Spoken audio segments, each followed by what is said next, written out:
Welcome to the All Hoops Podcast. I'm your host, Steve Inman. I'm joined by my star producer, as always, co-host Chris Brito. Free agency is all but wrapped up. We'll recap what happened there, plus the trade requests on Damian Lillard and James Harden. We have the latest there. Before we get to all that, Chris, it seems like the chaos has kind of slowed for a little bit, but we still have a few things to look forward to. How are you?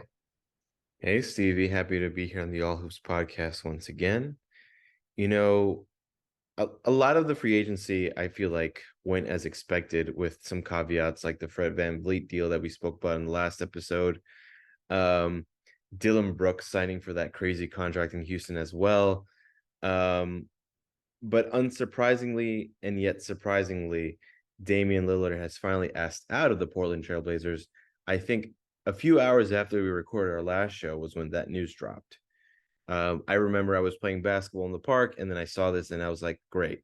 So before we get to all that, I keep wondering when Dame actually asked out of the team, when he wanted to get traded, because the Trailblazers signed um, Grant to that huge contract, and it was a huge deal at that point. I was like, oh, maybe it's an overpay because they couldn't get anybody else.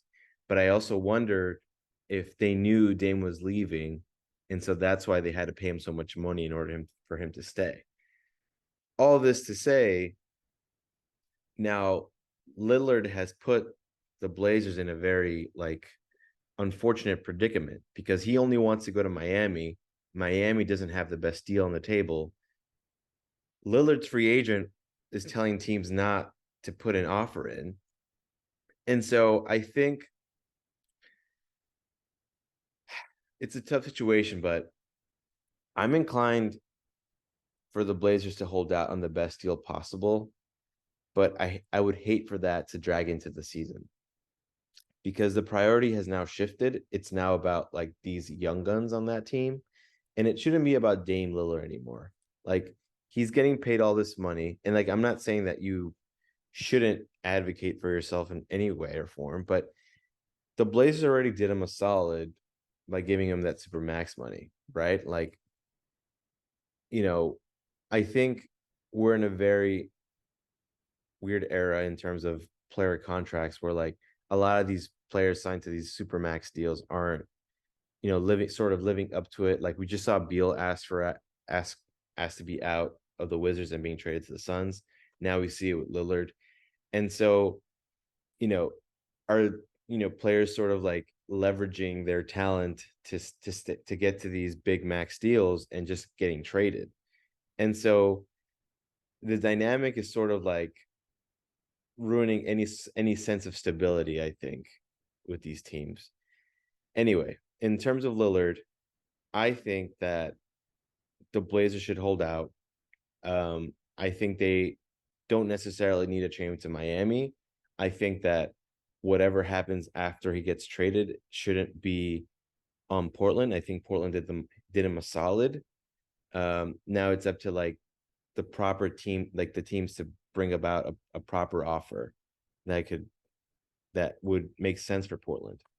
Yeah, I just wonder how much the agent going around and telling people don't trade for my guy stops teams from making offers. Does that actually hinder a team like, say, in New Orleans or Utah or a small market team that thinks we have a better asset package than Miami? Does that actually stop them from making a deal? And, Aaron Goodwin basically came out and said, I'm not denying this. I did this. He goes, quote, I do what I should for my client. Some teams I did call, other teams have called me. It's a respectful relationship with most teams. Truthfully, he wants to play in Miami, period. And so, look, I think we both agree. We think he's going to Miami. We think that's going to happen. And look, the Miami offer isn't terrible. It's just not great. And basically, they could throw in 3 first-round picks. They could reroute Tyler Hero to a third team, get some assets back for him, and then trade their last 2 first-rounders, which is Nikola Jovic and Jaquez. So I really believe that it's not a terrible package. And if Dame doesn't age well, we could wind up saying, wow, Portland really got a lot for an aging Damian Lillard. But if Damian Lillard winds up winning an NBA title with the Heat this year, we're going to look at that trade and go, they didn't really get a premier player back. They got late first rounders from a team that's always good. I would probably try to rather deal with everybody else and just deal with the fallout from Aaron Goodwin and Damian Lillard later. I can't imagine this is going to stop teams from making offers. Maybe this is a negotiating point for other teams to say, hey, we're not going to give you our A+ offer. We're going to give you a B+ offer because we know he doesn't really want to be here. The question is that B+ offer from New Orleans or somebody else, is that actually better than what the Heat are offering? And so then that brings up the next question of like, what third team is the team that's going to step up here? I think really like the best player that we both were talking about this before, I think might be someone in the same division as Portland, which is the Minnesota Timberwolves. The Timberwolves right now have two centers. They have Karl-Anthony Towns and Rudy Gobert. Three centers. Sorry, three centers, right. Yeah. They're not going to get rid of Gobert. So I think Karl-Anthony Towns for Dame actually makes all the sense in the world. He has a big deal as well, but he's a younger player. He's more or less closer to the timeline to the players that the rest of the young Blazers are than Dame is. And, Portland hasn't really had a center in a while. I mean, they have Nurkic, but he hasn't really been as effective as he should be after his injuries. Not the last 2 years, basically since he got his giant deal. Yeah, essentially. And, I think that makes sense for that team. It's a young team, and I think they can spread out the floor. And, with Grant and Towns, they can run and gun. I mean, it just makes all the sense in the world if you're really thinking about like retooling fast after Dame. Yeah, and I think that's kind of where I would want to go if I'm Portland. Like, they're kind of a year too late. Like, it would have made a lot of sense to me to bottom out and try to go after Victor Wembanyama, but they didn't want to trade Dame last year. And so now you're in this situation where the next draft doesn't look very pretty. Where basically the most biggest name in this draft is Bronny Jr., right? So I don't think the appeal of bottoming out isn't really the same as it was a year ago. So I think it makes a lot of sense to go after a player like Towns, somebody who could be a face of a franchise. Maybe he's not going to elevate you to a championship status, but is a good building block to go with Scoot Henderson, to go with Shaedon Sharpe, and if you want to put Simons in that role as well. So I like that a lot better than just taking a couple of picks from Miami. The other team I want to bring up is Brooklyn. I think if you decide we can't get that franchise player back, we can't get a Towns, we can't get a Maxey, how about just going and getting all those Phoenix picks from Brooklyn, from the Kevin Durant trade? You could probably get away with that. Brooklyn can go pair Mikal Bridges and Cam Johnson with Damian Lillard and have a really fun, competitive team. I think that makes a lot of sense for both sides, where maybe Dame, that's not his number one option, but I can't imagine he'd be upset going to New York.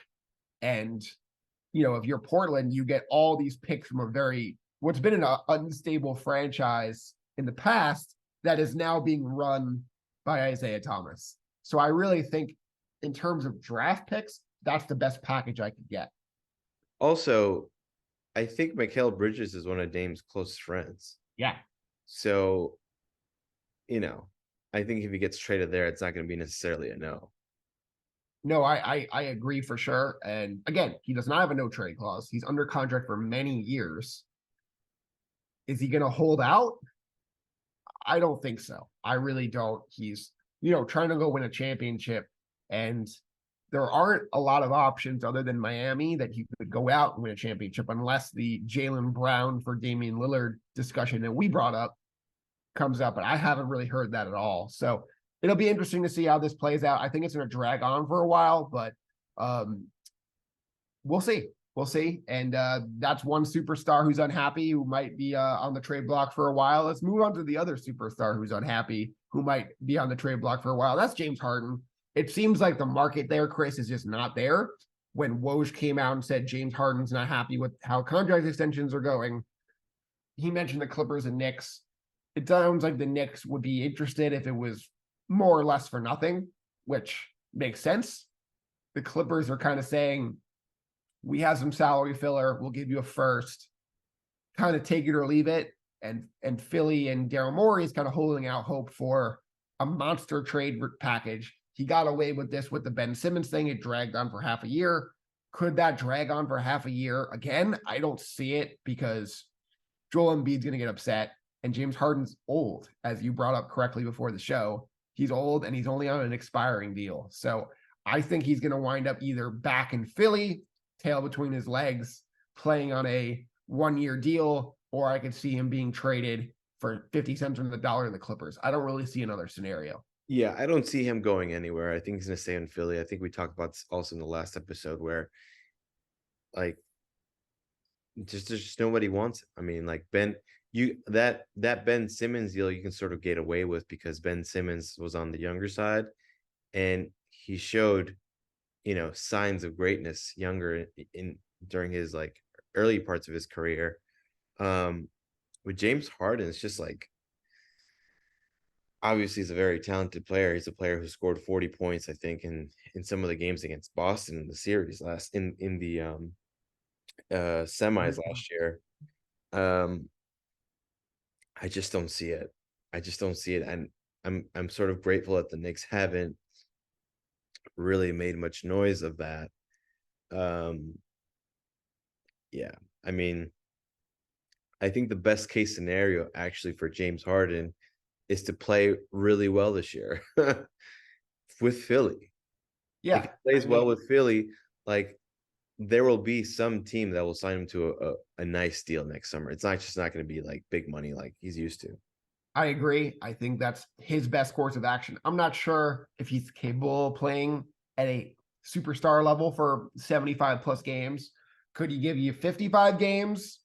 I think so. If his attitude is right, it just remains to be seen how he's feeling about this. I think he feels like he's been disrespected, that he has not gotten this giant deal. Even though he's making $35 million this year, it seems like almost a slap in the face to him based on the things we've heard. So life as an NBA superstar could be very unpredictable. We'll see where this plays out, but I think you and I both agree. I would probably think going back to Philly for the year is the most likely scenario. So we'll see. Yeah, and if I was his agent, I'd probably say that I would probably tell him the same thing. I'm like, hey man, like, just suck it up, play really well this year. I mean, even if he repeats last year's numbers, like they're gonna be fine. I mean, he's gonna be fine rather. I just don't understand why he wants to have a trade request every few months. 3 of them in 2.5 years. It's like, it doesn't paint him like, okay, there could be a scenario where, okay, one organization is crazy, but like after two, like it can't always be the organization. It has to be on you as well. And the way he's kind of forced himself out, you had, him gaining all that weight in Houston, and then he's, not showing up to training camp. He's in every strip club and in all over the country. And then he goes to Brooklyn and he starts phoning in games. You remember the Sacramento game where I think he had like 4 points and was just dogging it out there. And it could get ugly in Philly if that's what he chooses to do. So I don't think it'll come to that. I think what will happen is they'll wind up giving him 1 more year on the deal and say, hey, to have 1 year 35, here's 2 years 65.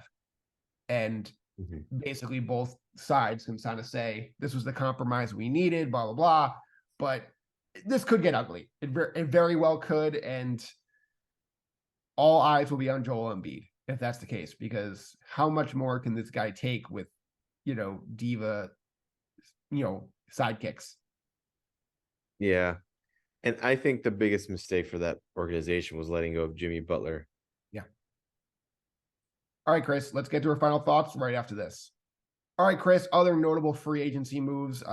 2 that kind of jumped out to me, obviously with our Knicks, Dante DiVincenzo gets the full mid-level exception, a little over $12 million a year. Thought it was a solid move. It seemed like he had a lot of offers, but, being at Madison Square Garden, being with his former teammates Brunson and Hart seemed to appeal. I think he'll fit in well. And then what I found very interesting, Chris, is Miles Bridges wind up going back to Charlotte on the qualifying offer. So he'll be back.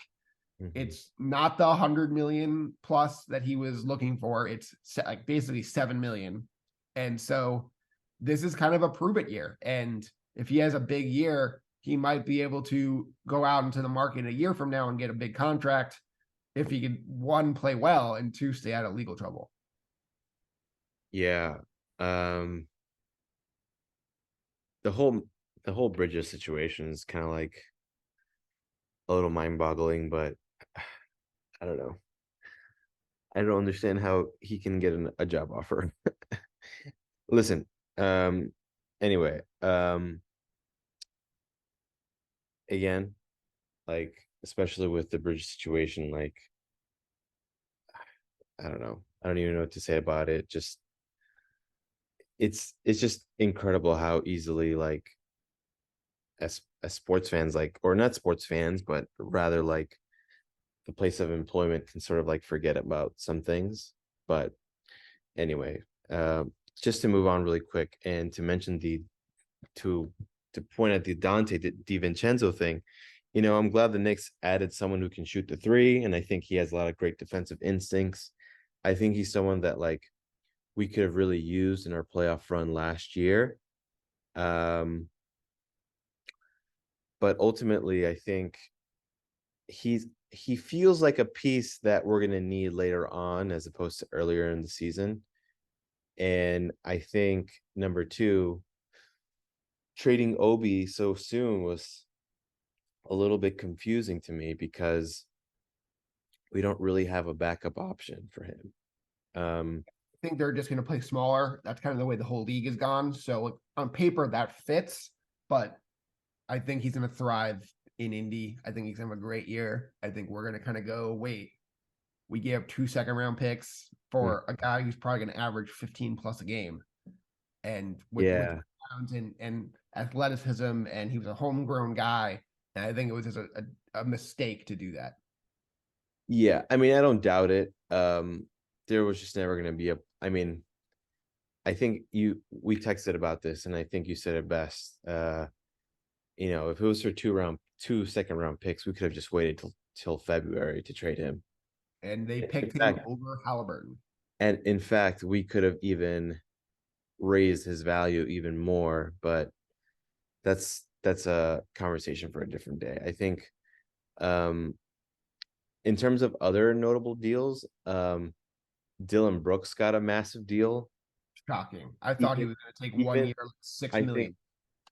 I think like that was just crazy to me because he's not a great shooter. He's a good defender.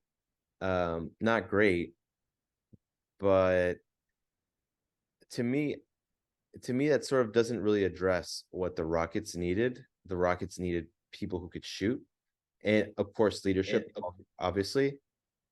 I don't know if they probably addressed the leadership part, but I don't know if they addressed the shooting part at all, because Van Vliet and Dylan Brooks aren't exactly the best shooters on the market. They were the 2 least efficient scorers in the entire NBA last year. And they got Mag to join a team that desperately needs shot making. So I don't see how that one works out, but stranger things have happened, I guess. All right, Chris, the in-season tournament, the first one ever, the semifinals and final will be officially on December 7th and 9th in Las Vegas. Is this something that you're excited about, or who cares? I sort of lean to the who cares side of it all. Like, I don't really get. To me, the NBA season is exciting during that part of the season anyway, because it's like we're sort of starting out and everything's sort of fresh. And it's like, oh, basketball's back.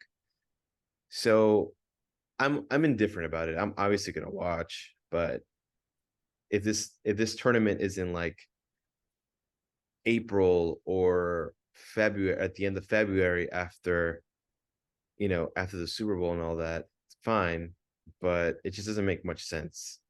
Yeah, I just think it's too early, like you just said. I mean, that's 6 weeks into the NBA season. The excitement's still there. Get it into early March. Get it into early April, when maybe April's too late, but how about early March, when you're kind of in that slog, just waiting for the real playoffs to start? this could be a great appetizer for that. Instead, I don't love it, but we'll see how it goes. Maybe the competition will be great, and we'll see how this all plays out. All right, lastly, Chris, your summer league is underway. The Knicks start Saturday. What are you looking forward to from the Knicks and from summer league in general? Well, we're recording this Friday. So Victor Wembanyama, I believe, plays Friday night against the Hornets. So I'm looking forward to that. And then separately on the Knicks side, we're gonna have Isaiah Roby, a power forward who last played with the Spurs and then had a nice run with the Oklahoma City Thunder a few years ago. He's been slated as like the possible Obi replacement, quote unquote. He can shoot the three a little bit. He's a nice big. Curious to see what he does. Granted, if you're playing the summer league, it's going to be a very hard for you to be starting or playing in many Knicks games. But Deuce McBride shined in the summer league, so I can't say it's a testament to all players after that. Trevor Keels, who he drafted, I believe, last season. Yeah. He did semi well in the with the Westchester Knicks. He averaged 14.5 points a game. He shot 34.5% from three, and he averaged around close to 4 assists a game. So listen, there's not a top pick for us to really be crazy about, but I think I just need my basketball fix, and I'm really excited for that. Also, as another mention, the FIBA roster for the Team USA was also announced. Jalen Brunson and Josh Hart are on it. And that's going to be basically those guys playing less basketball. They're going to be running to the ground by Thibodeau this year, but congrats to them on that. And that's going to do it for us here on the All Hoops podcast. Chris, I thank you as always. Thank you to our listeners on Spotify and Apple and our viewers on YouTube. We'll be back next week to discuss more NBA action. Bye, everyone.